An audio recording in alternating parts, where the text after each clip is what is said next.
Um, yeah, thank you for the great intro. And Mario's right. I am based in Australia now, but I am very proud to be a New Zealander. And if anyone wants to discuss rugby, I will most assuredly assure you that the last World Cup final went the wrong way.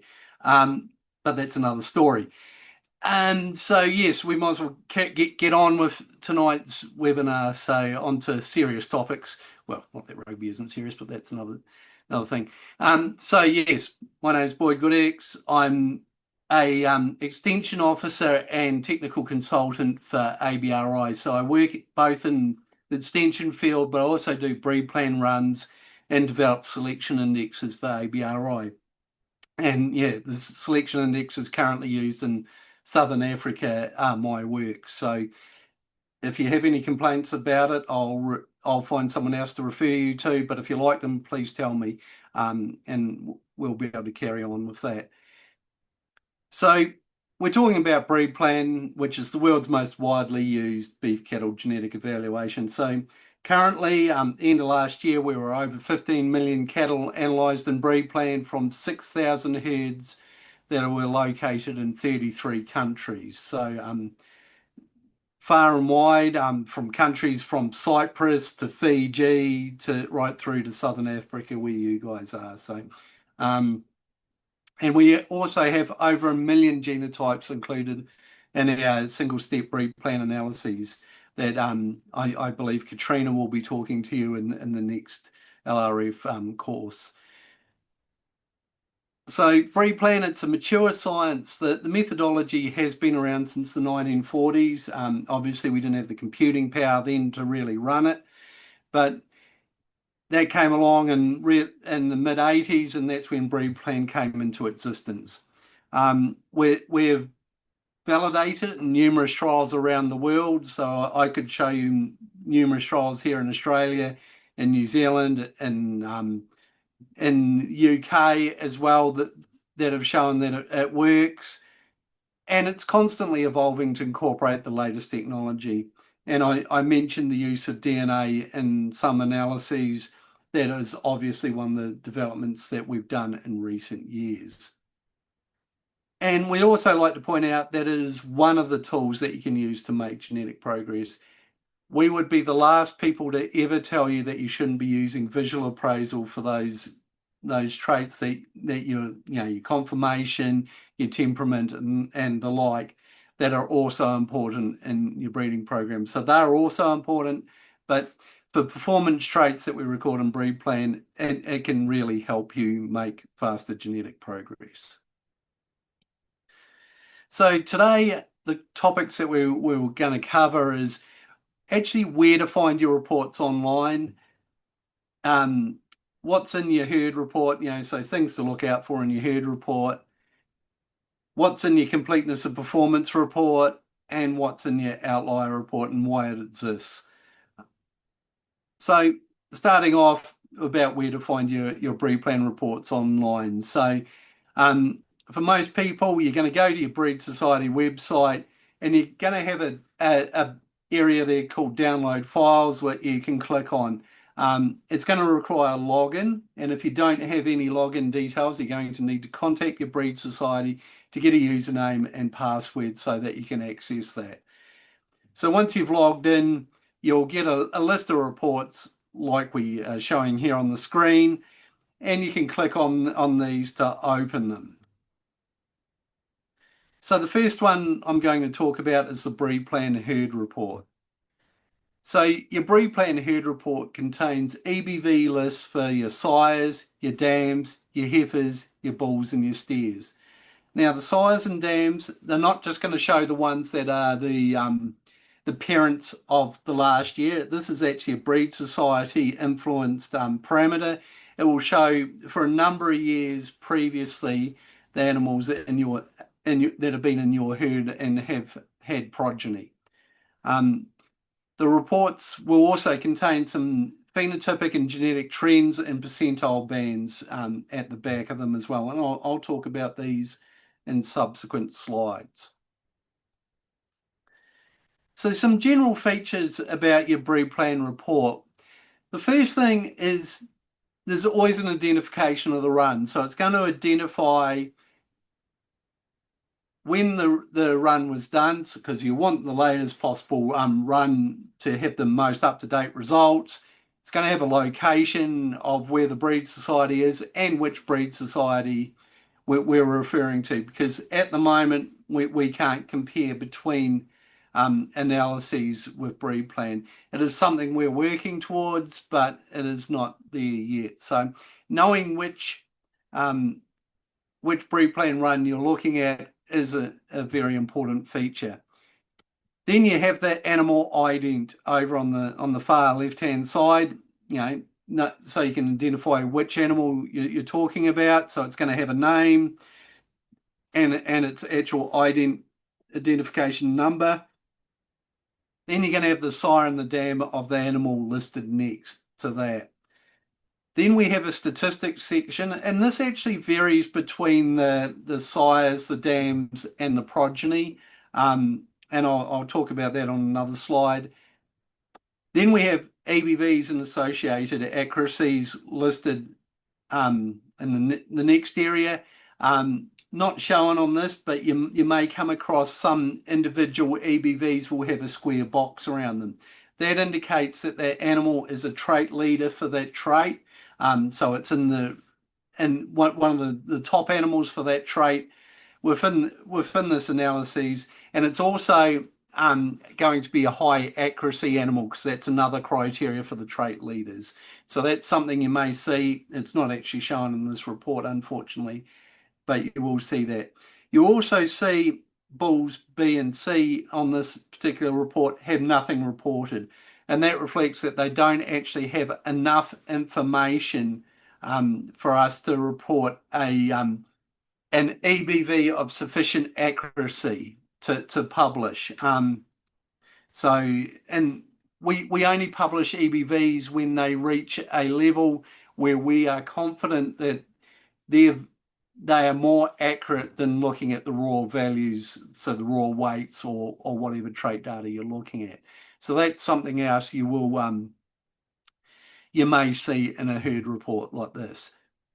And on the far right, you're also going to see selection indexes, if available for the breed society, will be reported.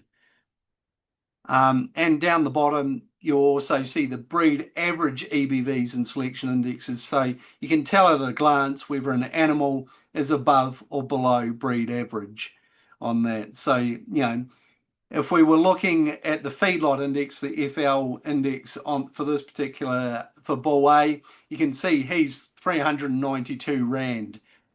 The breed average is 389, so you can see straight away that he's close to breed average, slightly better, but he's close to breed average for that particular index. Bull D, on the other hand, is considerably below that breed average.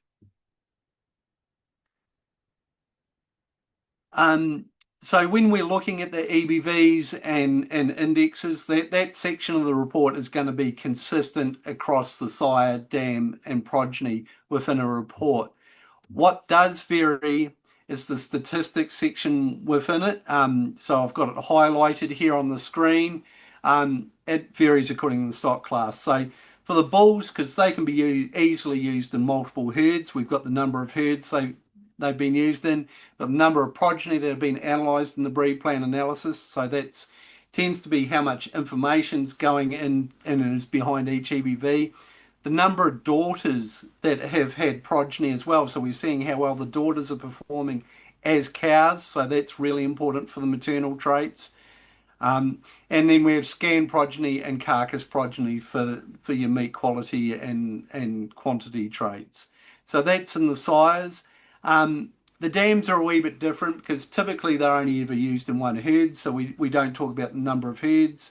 We're still talking about progeny analysed, scan progeny, carcass progeny. But we've also thrown in age at first calf for them and the calving interval, as two indicators of the fertility of each of the cows. That's quite a valuable piece of information to have in your herd report.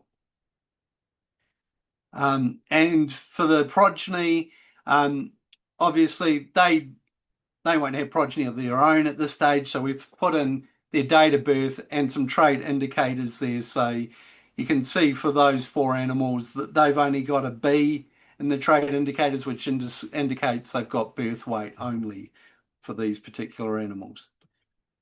Another thing you might see in the sire and dam component of the report is these hashtags. And they, as I said earlier, the sires and dams may be for 2 or 3 years of your herd, that have had progeny in the last 2 or 3 years, but we've indicated which ones have had progeny in the last year with those hashtags. So that's a valuable piece of information. The dam reports will also have an ET donor indicator if you're doing embryo transfers. So you may see cow B there. Instead of a calving interval figure, she's actually got DNR to indicate that she's been through the embryo donor process. And that, of course, that would interfere with her calving interval, and so it makes sense to replace that figure with the indicator. The progeny reports also, you may notice, have R or Q, or in some cases C beside them. That's an indicator of registration status. You also see sometimes an indicator there of extreme EBVs. So that's this is something that only occurs in the progeny reports, is extreme EBVs. They don't occur in sires or dams. So if an extreme EBV occurs, it's something that is really deviated from a mid-parent average. So we know how good that we've got an EBV for the sire, we've got an EBV for the dam. Typically, the progeny is close to that average, depending on their own performance. But if their performance is so extreme, it drives them quite away from that average, they will be flagged as an extreme EBV, and it will appear in those progeny reports. And as I said, they only report for non-parents. Once there's progeny on file, you will the EBV is just accepted as being what it is and reported normally. Now, the herd report's an extremely valuable thing, but it's a PDF, and you can print it out and highlight it manually and do all of that. But sometimes you might want to search and sort within it, or anything like that, or apply extra search criterion to it. You can actually reproduce the same information online. So again, if you log in to into your user account, and again, contact Breed Society if you don't have that login, you'll be able to do an EBV inquiry, but with extra options once you've logged in. And the key one amongst that is you can actually tick my ownership. And that will limit the search to only animals recorded as being in your herd. And from there, you can then select the sex and birth year of animals. So if you're looking for sires, you might want to be able to say males, and give a calving year of 2 years and older, kind of thing. Now, it's worth noting that in this particular example, the calving year is something you can enter manually into this box, but we have these select if pull down boxes to select male, female, and various other components to narrow down your search.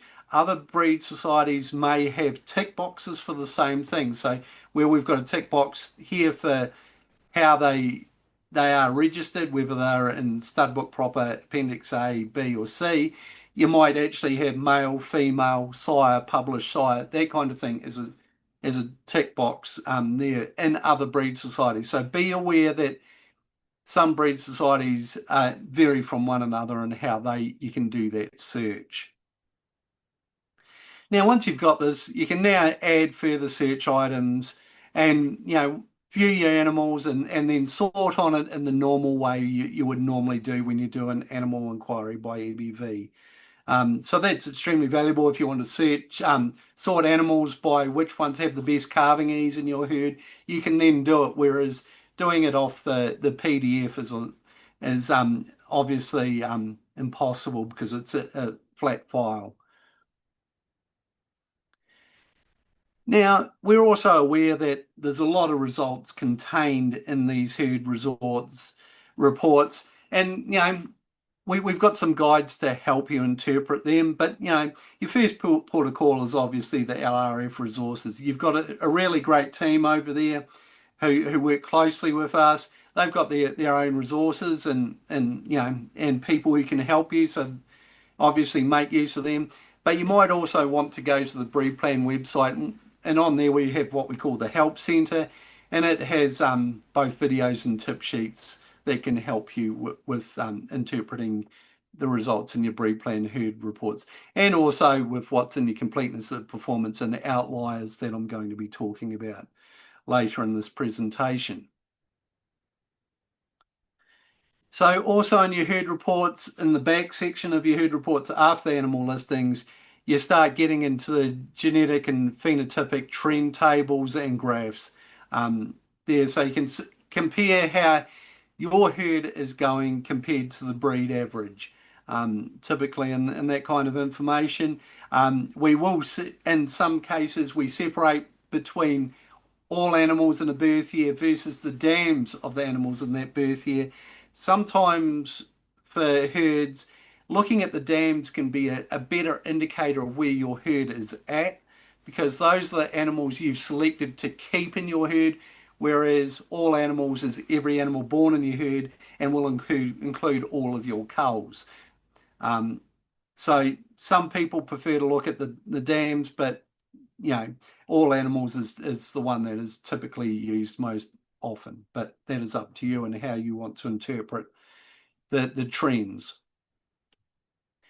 Also, right at the very back of your herd report, we have the percentile bands so that you can look up and see where individual animals rank within the current population of the breed.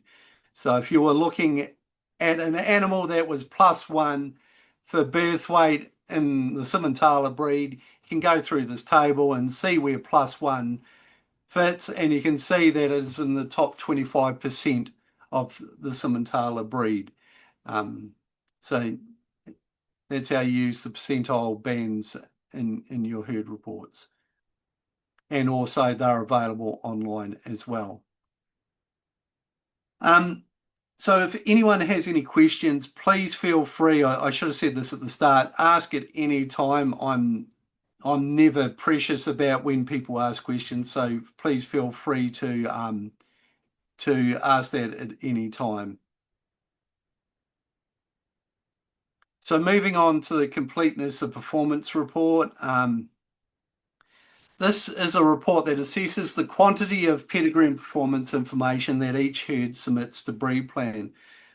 Why is this important? Well, the quantity of data is a key factor in influencing the accuracy of the EBVs produced. So you may have remembered when I was talking about the herd reports that we had a listing of EBVs and their accuracies. Those accuracies are driven by the quantity of data that is analysed in the analysis. And most categories within the Completeness Performance report are expressed as the percentage of animals registered with the society that are then recorded for the trait. So if we were to look at this particular graph in front of us, we can see for the birth traits of calving ease, birth weight, and AI date, that over 90% of the animals that are registered are actually recorded for those traits.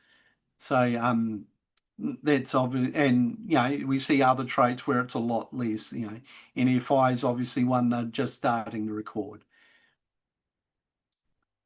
So what do we use completeness performance reports for as owners or people running a herd? Well, we can use it to identify data that hasn't been submitted. So we've got an example here on the right-hand side. We can see that this herd has been very good at recording 200-day weight, except for 2014, there's none there. Now, there's plenty of reasons why that may be. And you're not going to get penalised if you don't submit data. It's just going to affect the accuracy of your EBVs. So, I'm not saying it's a bad thing it's not there. There might be genuine reasons. Your scales might have broken, or many other reasons why you may not have been able to record weights in that year. However, one of those reasons is if you forget to submit the data. And we certainly have that appearing a lot over here in Australia. We often get people going, "Oh, I got my completeness of performance report, saw that there was this gap in the data and went, I'm sure I weighed those animals. I better go find that data and make sure it's submitted to BREEDPLAN so that it can be analysed." Because obviously we can't analyse what we don't have on the database. We can also identify opportunities to record more traits. So if we're going back to this graph, we can see there's not much opportunity to record more of the birth traits. As I said, they were over 90%. And there's always going to be some animals that are missed for whatever reason, whether they die or are cold, or it doesn't occur so much at birth. But it's very difficult to get to 100% for most post-birth traits. So, we can see here for 200-day weight, we're over 60% are recorded for 200-day weight. And that's actually pretty impressive compared to most reports we see. But we can see that there's plenty of opportunities to record more scrotals, for instance, in this herd, or a bit more in the scanning traits. That kind of information, we can see at a glance that there's opportunities to record more traits, get higher accuracy EBVs for those traits, and therefore make better selection decisions. Another thing you can do with the completeness of performance is to promote well-recorded herds. So, as I said, well-recorded herds have a higher EBV accuracy, and that should mean more trust by the bull buyers, and what they're getting from the seed stock herd is what's being advertised by the EBVs. So we know that LRF does a really, really good job of doing the seed stock producer of the year and the like. And that's where completeness of performance contributes to that kind of thing. But we also see seed stock herds using that to promote that, hey, they're doing the right thing, and to try and attract more commercial bull buyers to their herd. And for those of you who are interested in more information about completeness of performance, there's a couple of videos again on the Help Centre on the BREEDPLAN website. I've put a QR code in the bottom right-hand corner there that if you want to click on that QR code with your phone, it'll take you to the web page with these both videos available on there. There's one on understanding the completeness of performance report, so very similar to what I said, and then one on some tips and tricks on how to improve your star rating that you get via the completeness of performance as well. So that's all available there. I see no questions yet. As I said, please feel free, guys. Ask away. So the final report I was going to cover today was the Outlier reports. So the Outlier reports are a component of BREEDPLAN's data quality checks. We expect when data is submitted to BREEDPLAN that we're going to see a certain amount of variation in performance. Not all the animals are going to have the same weight, and if they do, we actually do smell a bit of a rat and look into that a bit further. But there are times when the difference between an individual or a small group of individuals and the rest of the mob is so great that it really stands out as an outlier, and we go, that doesn't look right, so we asked for a clarification. So if we look at this example on the right-hand side, we've got a 200-day weight that's been adjusted, so they're all 200 days of age. And we can see that in the blue there, we've got a whole bunch of animals that are between 210 and 310 kilos for 200-day weight. Then we've got one poor animal who's down there between 150 and 170 kilos. So it really stands out as something different. He's 40 kilos lighter than the next lightest in the mob. So we're sitting there going, that doesn't look right. So we send out what we call the Outlier report. And it looks something like this. This is a different trait. The last one was 200 day weight. We've got 600 day weight in this particular example. We list all animals in the group that this animal is compared against, and we look at this and indicate which one we're looking at by a hashtag. And we can see that this animal's raw observation was 658 kilos in this particular animal group.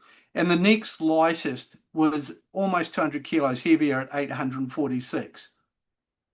So we then, if this was adjusted to 600 day weight, we can still see there's still quite a bit of difference between that animal and the next lightest. Actually, this animal becomes the next lightest when you adjust to 600 day. So, straight away we're going, there's something on there. What could be the possible causes for that? So we send we're not saying the data's wrong, just that we want the breeder to double check the details. So it could be something like if they had the wrong date of birth and this animal was actually younger than the 713 days of age. If that was the case, the adjusted observation would be a lot heavier because we're at age correction. So, one thing to check is make sure that the date of birth and the observation date are correct, so we've got the right age. If this animal, for instance, had been sick or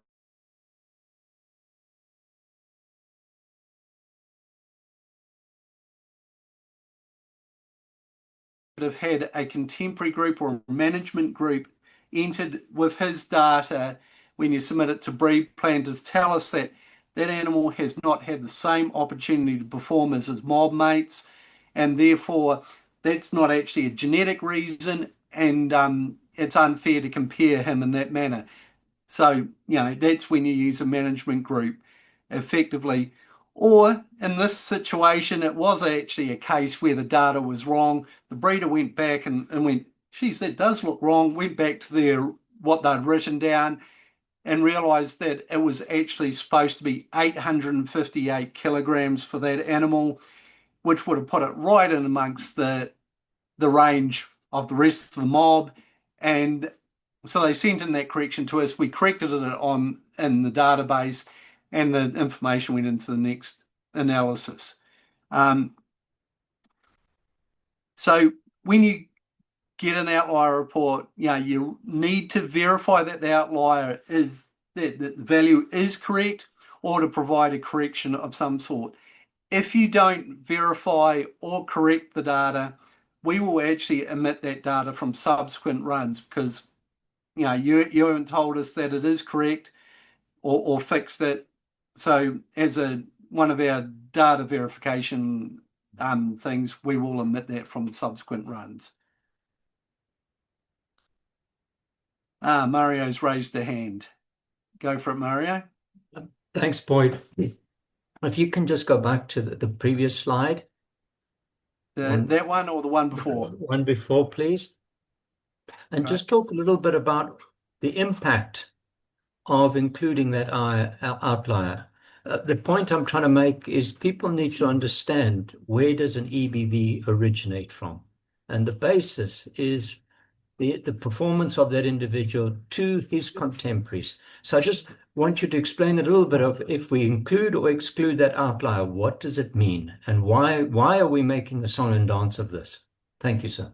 Well, yeah, so including him will actually bias the results to a certain extent. As you can see on this graph, this group of animals in blue, they're averaging 261 kilos. They're plus or minus 50 kilos either side of the average-ish. But if you include the outlier, the plus or minus grows immensely because all of a sudden you've got somewhere between 150 and 310 kilos. So you've got 150 kilos spread in the data. And that really influences how things look. So not only will this animal look really, really bad because it's so much lighter than those other animals, it's introducing more variation into there, and you're not getting as good a estimate of the EBVs in this group of blue animals that you would if you didn't have that animal in there, because you've artificially introduced more variation than there should be in there. Is that what you're after, Mario? Thanks, Boyd. Yes, and the point, thank you. Yes, you 100%. But also, not only are you going to get a skewed EBV, either grossly negative or grossly positive, but you also affect the EBVs of its relatives, sires, dams, half sibs. So you start messing up with data, which only comes right once we start getting progeny from this animal too. So that's all I'm trying to say is this can really throw stuff and make a mess. Yeah, it'll influence all related animals, as Mario said. It'll influence all animals in the mob as well. So yes, it's certainly something to be aware of. And we are aware that you know the kiwi is about to come out. I'm here in Australia, which was a criminal colony. We hear all sorts of stories about people who try to cheat EBVs by creating these kind of outliers in their data to drive EBVs in a favourable manner for themselves. I must admit, I've I've studied this stuff a lot over the years, and 90 to 95% of the stories I hear are people trying to influence their EBVs artificially like that. They're either having no effect or actually moving it the opposite way to what they think they are. So, yeah. And again, this is part of the process that will also catch that kind of attempt as well. So that's another reason for it. Right. Going back here, I did that. So there's some outlier instructions are available in your downloads area. Again, this is what I showed you right back at the start. So below the reports, you'll probably be able to you should be able to find a BREEDPLAN outlier explanations PDF there. So yeah, you can find that information, and it will look something like this. So it's quite an old report now, set of instructions now, but it is still correct in how you might be able to do it. So if you want more information on how to do your outliers, that's a way to have a look at it there.